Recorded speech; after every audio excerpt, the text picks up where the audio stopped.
C'est dans le village de Montigny, au milieu des forêts et des prés, que vit Claudine, adolescente de 15 ans. Elle est élevée par un père indulgent, un doux intellectuel qui s'intéresse davantage à ses études sous les limaces qu'à sa fille unique. Claudine est une jeune fille remarquablement intelligente, très douée pour l'écriture et la musique. Elle passe de longues heures dans la bibliothèque paternelle, où elle puise quantité de livres, classiques ou modernes. Elle s'est construit une solide culture littéraire, telle que n'est pas censée posséder une jeune fille de son temps. Mais sa grande affaire quotidienne, là où elle s'amuse vraiment, c'est l'école du village.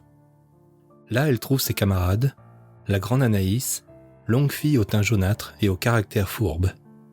Marie, bel homme, belle paysanne qui a la malice d'un innocent enfant de 8 ans.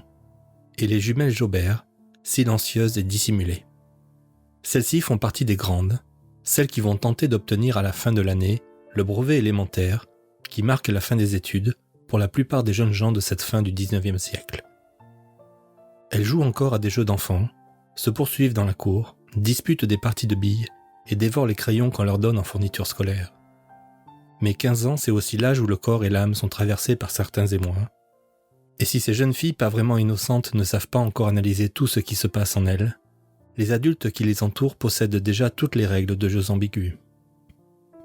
Cette nouvelle année à l'école est marquée par de grands événements. On démolit l'ancien bâtiment pour le remplacer par des locaux tout neufs.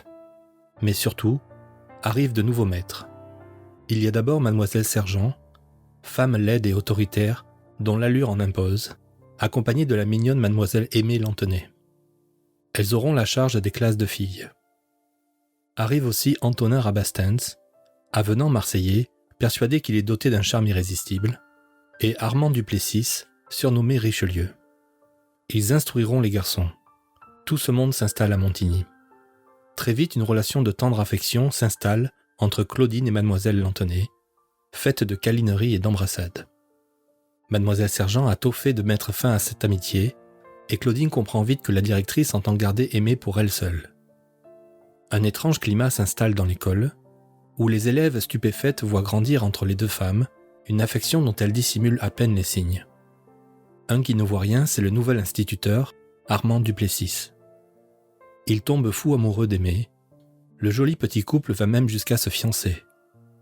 Mais c'est compté sans l'arrivée inopinée du docteur Dutertre. Il est conseiller municipal et c'est le protecteur de Mademoiselle Sergent. Il a une ambition, celle de devenir député.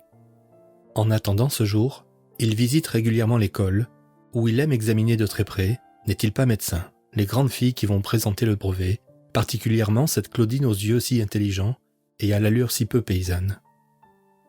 Mais pour l'heure, c'est sur Aimée Lantenay qu'il jette son dévolu, et il la suit de tellement près que même les élèves sont alertés.